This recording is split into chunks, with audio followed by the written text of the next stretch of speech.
Veronica Forman prepared for the wedding well in advance. She chose a restaurant, ordered the food, and sent invitations to her friends. The bride did all of this herself since she couldn't rely on her groom's help in this matter. The thing was that Dennis was an Inuit, raised in Alaska. Thus, he was taught customs and traditions that were very different from those that Veronica was used to. At first, Veronica had doubts about her choice. After all, the difference in their upbringing and habits was very significant. However, the more time she spent with Dennis, the more she liked him. He had his own outlook on life and took pride in being born in an Inuit settlement in Alaska. Dennis could spend hours telling Veronica about sled dogs, reindeer, and the harsh climate of that majestic land.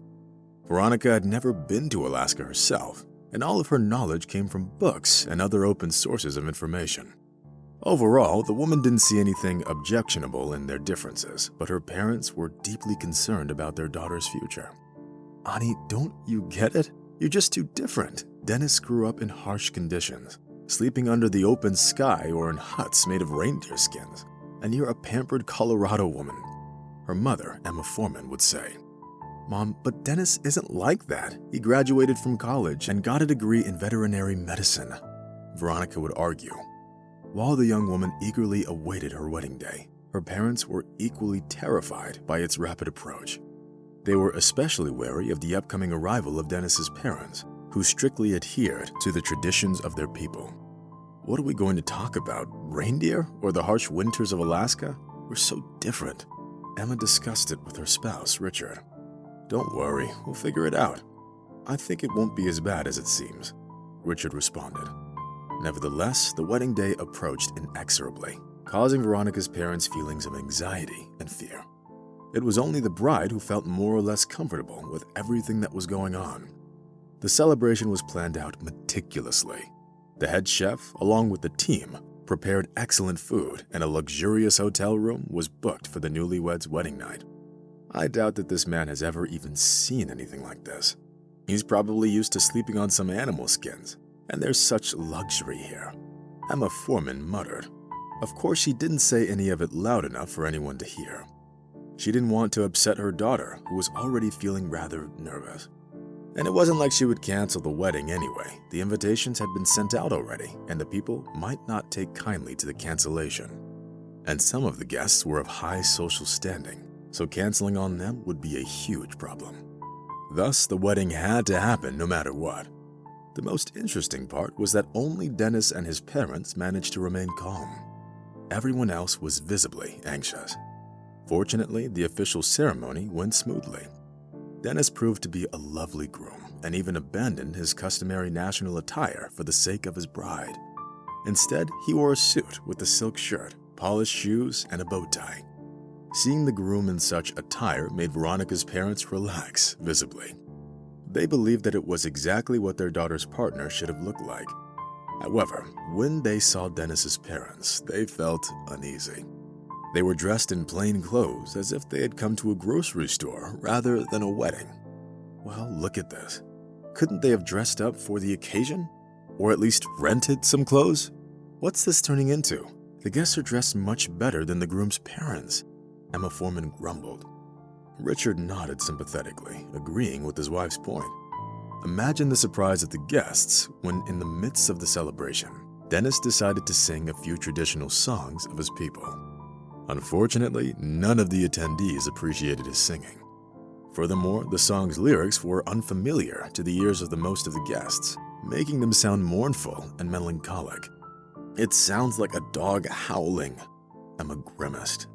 But when Dennis began to dance after singing, all feelings of sadness disappeared completely. Moreover, most of the guests followed his lead, trying to keep up with the agile and lively young man. The melancholic mood brought out by Dennis's song was quickly replaced with joyful toasts to the health of the young couple. At that moment, even the Forman couple felt relieved. In reality, things weren't as bad as they had anticipated. But now it was Veronica's turn to worry.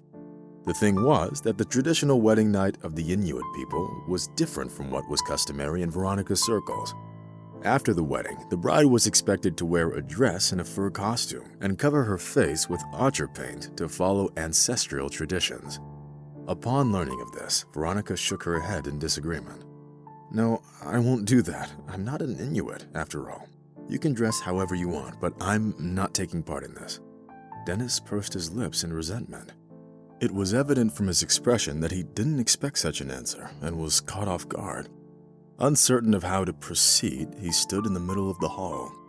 Veronica felt rather uncomfortable at first, but then she cautiously shifted the conversation to a different topic. Thankfully, Dennis turned out to be very understanding and didn't insist on strictly adhering to traditions.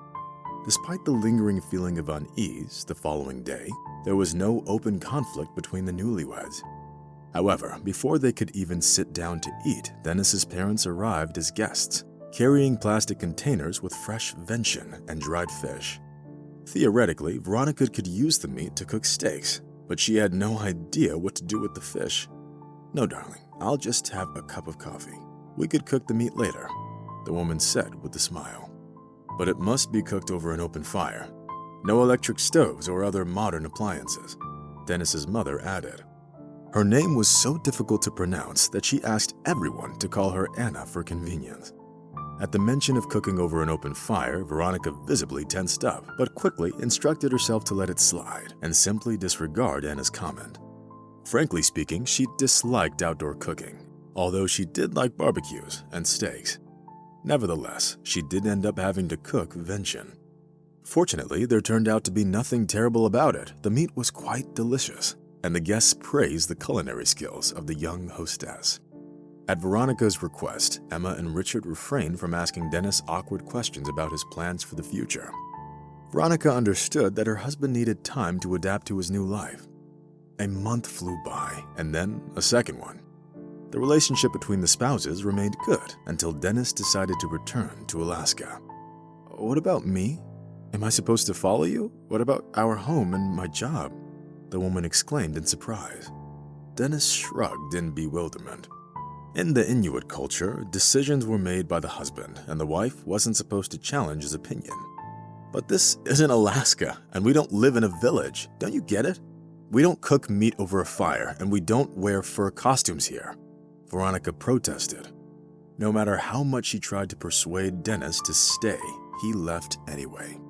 The reason for his hasty departure was a sudden livestock epidemic caused by an unknown infection. Thus, as the best veterinarian in the village, he had to return to the home.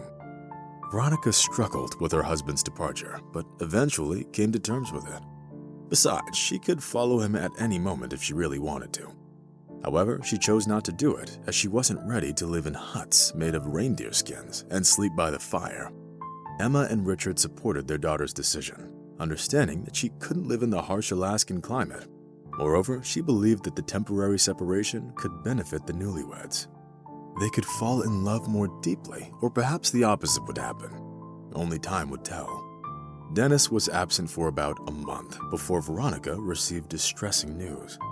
Her husband got caught in a severe blizzard during the reindeer drive and went missing. Dennis's sled was found overturned, but the young man himself couldn't be located. Initially, Veronica cried incessantly for days, waiting for her beloved to call her any minute. But when 3 weeks passed since Dennis's disappearance, she realized that it was all in vain. Of course, Veronica didn't consider herself a widow, although she understood that her husband had most likely died. However, what happened next shocked her immensely. It all began when one morning, there was a knock on Veronica's door. Having opened it, she saw a young man on the doorstep who bore a striking resemblance to Dennis. The same eye shape, facial structure, and noticeable accent identified him as an Inuit. But he wasn't Dennis. So who was this guest? As it later turned out, the mysterious visitor was Dennis's brother, Peter, who had come to become Veronica's husband. What is that supposed to mean? What are you talking about? I'm married to Dennis, and I'm waiting for his return. He's coming back sooner or later, the woman protested. Peter looked confused for a moment and then explained.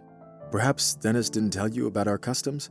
In the event of a man's death, his spouse becomes the wife of one of his closest relatives. Most of the time, it's the brother, though there have been cases when it was a cousin. Veronica turned pale. She was so outraged at this ridiculous suggestion that she couldn't even catch her breath. The world of the Inuits was so very different that it seemed that there was no way for Veronica to find a common ground with these people. Of course, Veronica didn't become Peter's wife, although she did let him stay at her home for a while. After all, she couldn't just kick her husband's brother out on the street, at least out of respect for the memory of the missing Dennis. But as soon as Peter left for Alaska, it turned out that Veronica's husband had been found. Dennis had been trapped in the snow for several days before wandering into a neighboring settlement where he received help. He spent about a month in a bed, suffering from a severe cold and fever, after which he managed to get back on his feet and return to his home village. During this time, the young woman had been taking care of Dennis and even started considering him her suitor. But the most surprising thing happened when the young Inuit recovered and decided to marry his savior. Dennis shared all of this news with Veronica over the phone when he finally returned home. "How can you marry someone else? How is that possible? We're already married, remember? Or does that not count? What about the wedding? What am I supposed to tell my parents?" The woman was shocked. But Dennis's answer was quite simple and justified. "Don't worry so much. Polygamy is allowed among Inuits, so you can be my second wife, or the first, whatever you prefer. It's easier to survive here like that. I'll raise the reindeer, and you can manage the household and prepare fish and meat for winter." At that moment, Veronica felt like she must have misheard him. Of course, she had no intention of tolerating a second wife, nor did she want to live in Alaska and spend her days butchering reindeer and drying fish. Only then did she realize what a mistake she'd made by marrying Dennis. It wasn't her husband's fault, as he always remained true to himself and had never deceived her. And Veronica should have studied the customs and traditions of the people to whom Dennis belonged before marrying him. She filed for divorce that very same day. She did it quietly, with no fights or disputes. Dennis understood her decision and didn't argue. After all, life in his native village was much more comfortable for the young Inuit than in hostile Colorado. A year and a half after the divorce, Veronica learned that Dennis and his new wife had twins. Congratulating the joyful parents, Veronica sincerely wished them happiness, feeling proud that Dennis turned out to be such a good husband, father, and son of his people.